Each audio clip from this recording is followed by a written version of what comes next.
Thanks for joining me for my drawing demonstration. I want to talk primarily about how I would approach a painting. And I approach a digital painting really no different than I would anything else.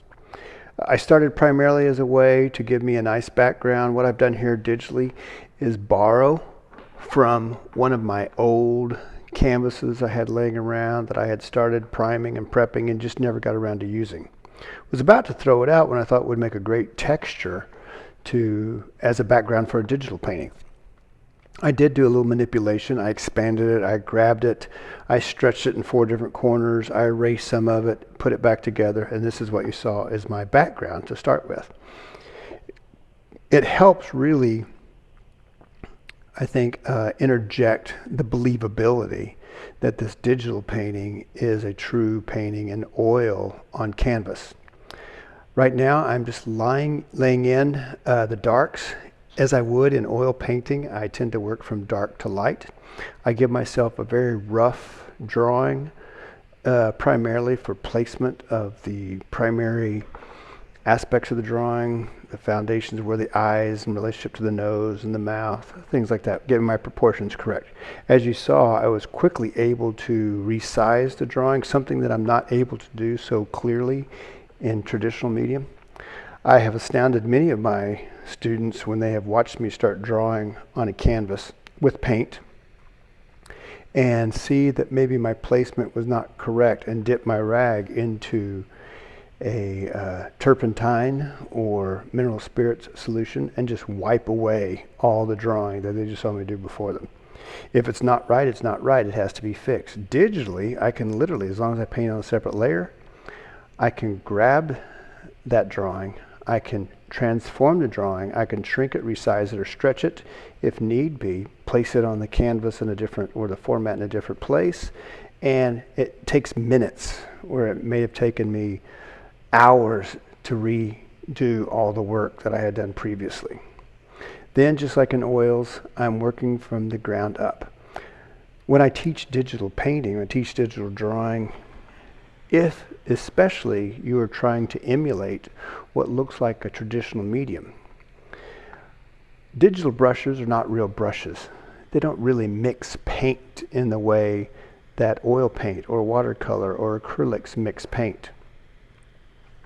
What they do are really stamps, and they are programmed with certain actions that allow those stamps to repeat their pattern, to grab a digital representation of a color and place it in a shape that's already been pre-designed and on the canvas.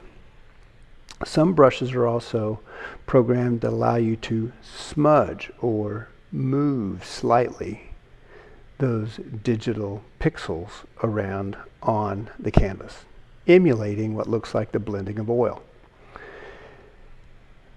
So just like in an oil painting, as you saw me lay in the beard, the helmet, where the placements were, I tend to do those in my darkest values first. And I work pretty much the same way. I try to do my initial painting stages very often in a rough brush, sometimes a charcoal, sometimes just a pastel, something with some grit and some texture. Because inevitably in those darks, I will see that transparent texture show up and create a nice visual noise to the painting, which emulates the thinness of paint on canvas or the overlapping of color one over the other in the initial lay-in stages of a painting. I will often, on a separate layer, lay in my initial drawing in a multiply layer or a very translucent, transparent layer that allows me to see through the color into the canvas. Then I will place in a new layer and start painting with solid pigment. Excuse me, pardon. One of the things I try to do, and I'm doing that, is I'm always constantly changing my brushes. Just like a real brush gives you variation while you're applying the pigment. Maybe the drag of your brush, maybe you're pushing the brush, maybe you're just dabbing the brush. It always creates a little bit different texture. Digital brushes don't have that kind of versatility, so you have to change the brush to get the particular kind of variation you might be looking for in a painting. I will then build up my color value by value, little by little, to where my highlights tend to be the most pigment in a painting. Just like I would in oil, or just like I would in acrylic painting, I want my highlights to be the thickest, most opaque portions of the painting. Again, trying to emulate that translucency that a beautiful oil painting offers.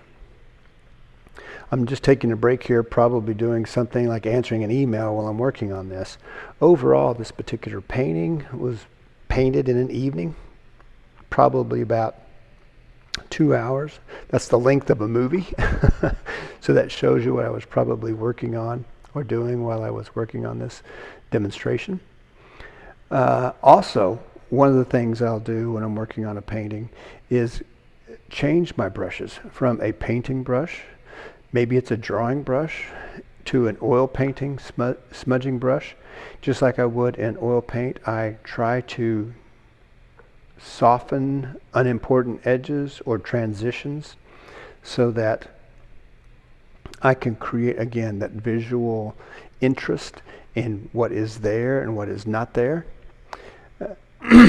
I describe to my students painting as if I were talking to an IRS agent. Keep the information vague until specificity is needed. It's a little bit of a funny joke about it, but what I'm trying to say is don't put everything in here. Don't put all the details right away from the beginning into your painting. Details attract attention. Details share information. And part of what gives the illusion of three-dimensionality, or what helps create the illusion of solidity in a painting, is that focus, non-focus, things that are finished, things that are not finished. Also, you will want to create, when a painting, tend to work from the background forward, from dark to light. It makes it so much easier to paint over something than it is to paint around something. That being said, you occasionally will have to paint background. Be very careful. Maybe it's something that I'm doing to adjust edges or make small, subtle transitions in my painting. You've already seen here also, as you get closer and closer and closer to the finish, you tend to slow down. The details become more important. You start judging and making decisions on what details are more important than the others. Details that distract need to be eliminated or obliterated. Details that magnify importance or bring interest, those are the ones that we're going to spend time on.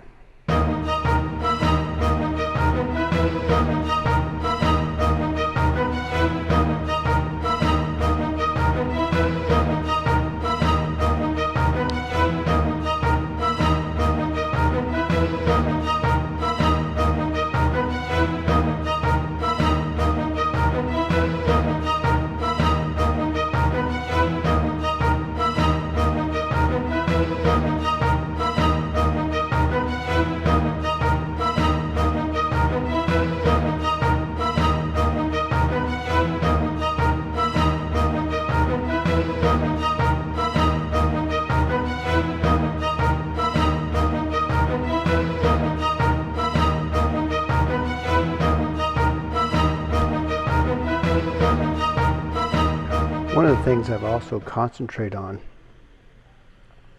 when I am working on a painting is to not make the color too strong.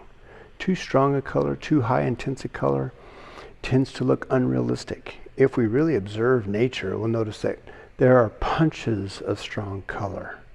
Those are the things that we can also use to attract attention or focus. But for the most part, color tends to be in those neutral grays, the subdued versions of a color, and sometimes the very mixed interchanges right there, that place where green turns into red and we get that nice orangey brown before it turns into red or before it turns green. Those are the places that give us the most interest in realism. That being said, more important than color in a painting is value.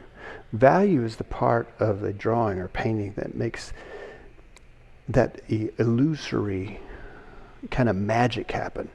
You take something that you know to be a flat, two-dimensional object, such as your canvas or your paper, and you can get people to believe that this has real depth, it has real dimension, it has real weight and solidity to it. And the better you are, and the more precise you are in regulating your values, the better that illusion comes across. I tell my students all the time, I can paint this pirate portrait purple if I wanted to, but I would have a different emotional impact because the purple would make me think differently. I'd have a different emotional response. As long as I get the values correct, though, you will believe it. You will think that, well, it's just in purple light. Maybe that's a purple sunset that colored that particular pirate, or that particular knight, Viking in this case. And so I can't stress enough how important it is to really learn to observe and make those value regulations on value to determine what is a value 6 as opposed to a value 4. What is the biggest difference in your value changes from the highest highlight in the painting to the darkest dark? If it tends to be a very high key painting, you might have one little 5% portion of the whole painting that maybe registers a value 2 or 3.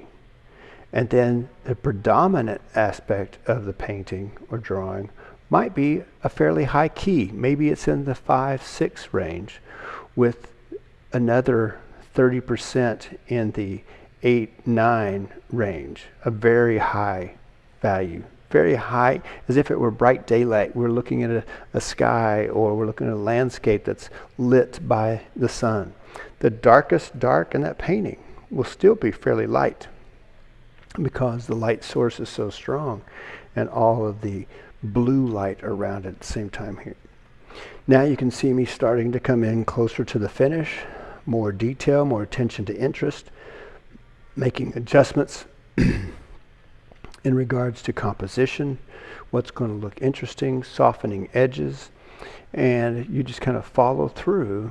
It's these last 10% of the finishing qualities of a painting that are sometimes the hardest.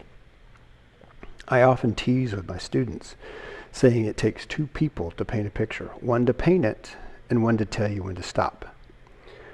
We tend to overwork paintings to a point where they lose their freshness, where they lose their spontaneity, where they lose their interest. We constantly have to be aware of that, analyzing what it is in front of us to make it stay spontaneous, to keep it fresh. And also knowing when to lose detail or edges, or when to refine details or edges. Do we want that portion of the painting to come forward, or do we want it to recede?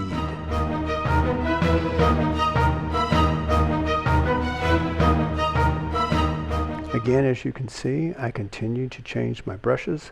Some are drawing brushes that I then blend. Others are painting brushes with lots of texture built into them. I try to keep texture wherever I can, but if the texture starts attracting too much attention, I will obliterate it, I will blend it, I will overpaint it, mix it with a complementary color or a grayed out version of that color.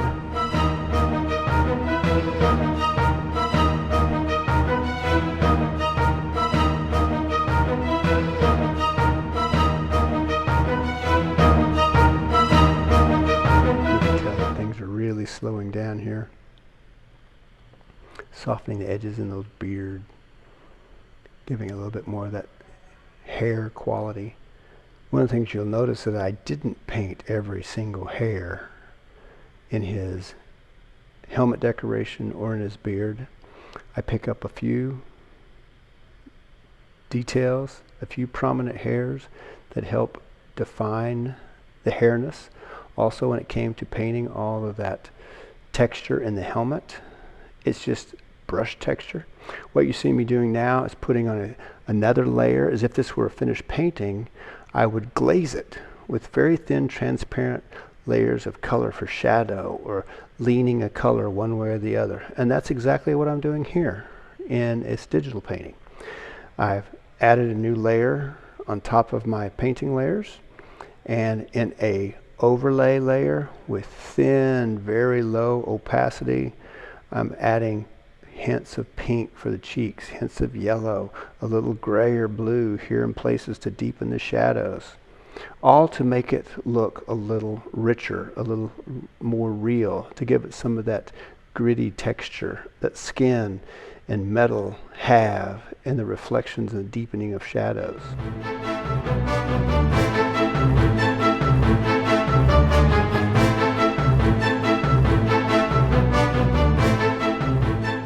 I really enjoyed bringing this to you and hope you enjoyed it as well.